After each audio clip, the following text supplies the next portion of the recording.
Welcome FPL managers, I'm your FPL plug for all things FPL, and in today's video we're going to be talking about the horror game week it was in game week 4 and how we're going to look to put that right coming into game week 5 with the clean sheet odds, my transfer targets and also the goals projected for game week 5.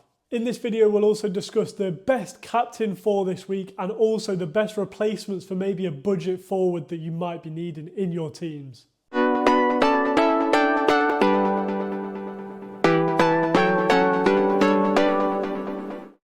Right then, let's talk about it. So, how did game week 4 go? Well, we got 49 points and are roughly sitting at around 665k now. So quite a big red arrow, but not quite back to where we were in game week, at the end of game week 2. And as you can see here, my one big decision that I made at the deadline really did not pay off. And that was to swap Gabriel. As you saw in my last video, I had Gabriel in my team. And I decided to swap him out for Pedro Porro when we did get the news on Declan Rice and Ødegaard both going to be out. I did make a video on that on my TikTok. If you want to ever see my last minute decisions, go head over there at the FPL plug or at FPL plug. But yeah, did not turn out to be a great decision. 15 points sat on my bench. With my other bench players getting 0, he would have definitely come onto my team if one of my players hadn't have played. And I know a lot of people got João Pedro off their bench or going on to their bench and then got the Gabriel points from there. But unfortunately, I wasn't that lucky. But 49 points, it wasn't the worst thing that could have possibly happened. I know a lot of managers did get a lot lower than that. A lot of really good managers, by the way, that maybe don't have Haaland in their teams and didn't captain him. A lot of the other main captaincy options, especially Salah, blanked. So it really wasn't a good week if you didn't have Haaland. But we did have Haaland and we had him captain, so that saved us a little bit, with Smith Rowe getting 7 points, which is also really good again. But Morgan Gibbs-White was the main worry for this week, and he actually got the second most points in my team. I think the biggest worries for me right now is that Gvardiol got benched. I'm currently filming this whilst Man City are playing in the Champions League, so we'll see how Gvardiol, sort of, if he gets injured, if anyone else gets injured, that might affect him. Right now, we'll talk about my transfer plans, but I'm really not feeling having Gvardiol in my team, especially with that Arsenal fixture. And then the only other probable issue is Isak coming off at halftime. He was always a great option for last week and probably a good option for this week.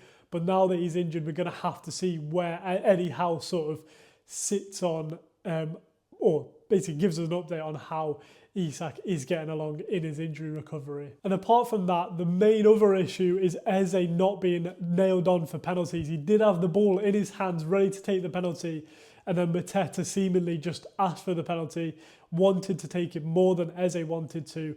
And then Crystal Palace's manager came out after the game and said they basically have 2 penalty takers now, which isn't good news for Eze and will probably mean that he leaves my team very soon.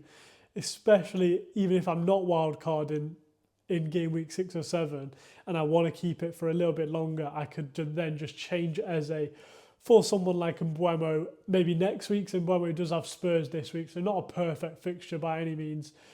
So I don't need him in this week, but I think once we see how Brentford are setting up with Wissa being injured, then I'll bring someone like Mbeumo in for either Gibbs-White or Eze, whoever I'm thinking at the time.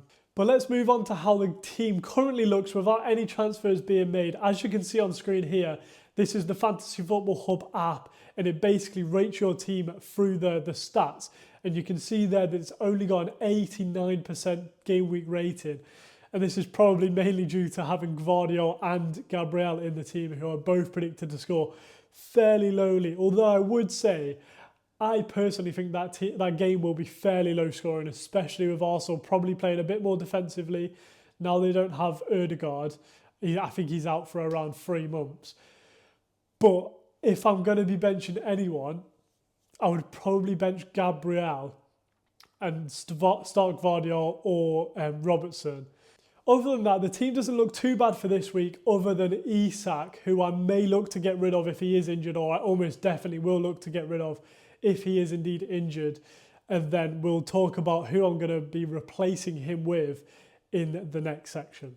But first up, let's have a look at how the bookies markets are looking at the clean sheet odds for game week 5. I think this will be a really good indicator of which defenders we should be looking to play and which defenders we should not be looking to play.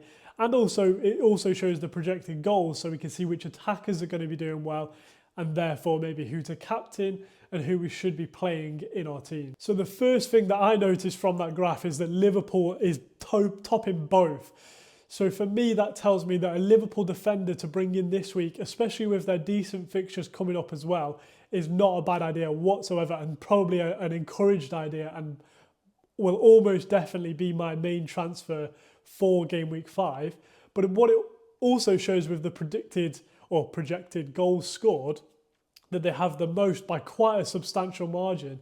Therefore, Salah will almost 100% be my captain come the game week 5 deadline, and I think he is easily the best captain as well.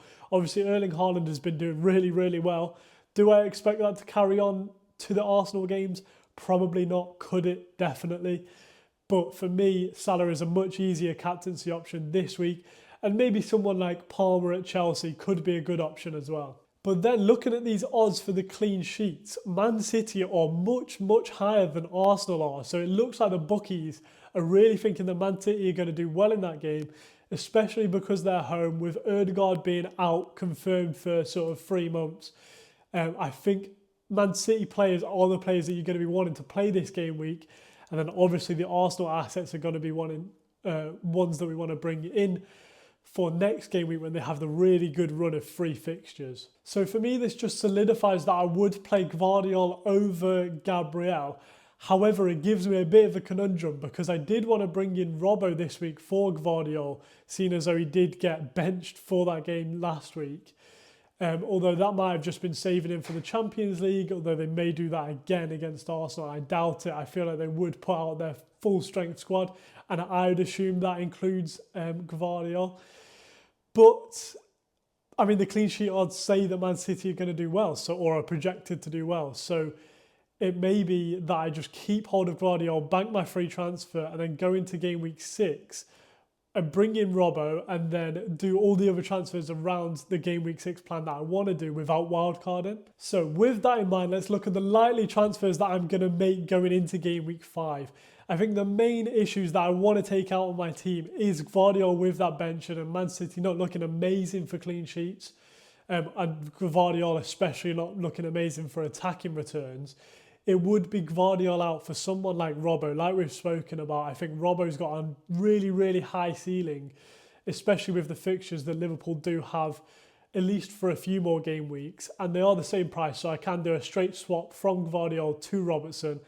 And I think that will most likely be what I do come game week 5. However, another transfer that I definitely could do this week, but may hold off doing, is Isak down to someone like either Havertz or a budget striker, and we'll talk about them in a second.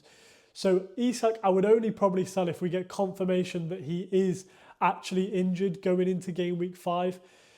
And then I would look to, the main striker that I want to bring in is obviously Havertz.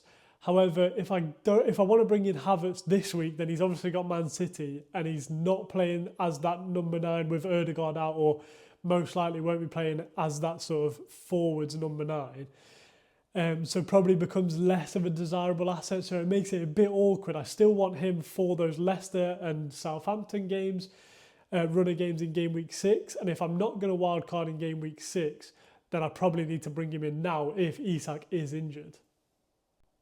And one thing while we're talking about wildcard strategy is that I don't want to be taking any 1 week punts, so bringing in Havertz and then wildcarding in game week 6 anyway, or even bringing in a person just for this 1 week and then wildcarding soon, because I would never want to, because this season you don't actually get wiped out of your transfers. So last season, if you played your wildcard, you'd then be reset to 1 free transfer the week after. However, now you can actually carry over your transfers. You don't gain 1 transfer for that week because technically the wildcard is your transfer. However, you can still say I have 3 transfers now and I use my wildcard. I would then have 3 transfers going forwards after that. But let's now move on to the budget forward. So if you are looking to go off someone like Alexander Isak if he is injured, or even someone like Muniz, because let's be honest, he's not going to be starting ahead of Raul Jimenez. Now Raul Jimenez is playing a lot better than him, scored in his first game. I would want to be dropping Muniz down to someone like Dominic Calvert-Lewin. For me is the best option, but you can also go for someone like Vardy. He doesn't have as good fixtures as Calvert-Lewin and has very similar stats. Yes, he's a little bit cheaper, but I think Calvert-Lewin's probably just the better pick. And if you want to go really differential, I think Eddie Nketiah definitely deserves a shout in that Crystal Palace team. I know the manager did make some comments about them not spending that much money for him to sit on the bench. So I think his minutes are quite secure, if that's something that you do look for in an asset. And I think he will do well and be a good finisher in that Crystal Palace team, especially with Eze and Mateta alongside him. So he's also a good shout. But yeah, my number one budget midfielder would be Calvert-Lewin for this week. And that's it for this week's video. So if you have enjoyed the video, found any parts useful, please do hit that subscribe button and hit the like button on this video. And it really does help me and help my channel grow as we've just started this season. I really want to build a good positive community. And if you do have any questions for me, put them down in the comments and I'll try and respond to each and every one of them.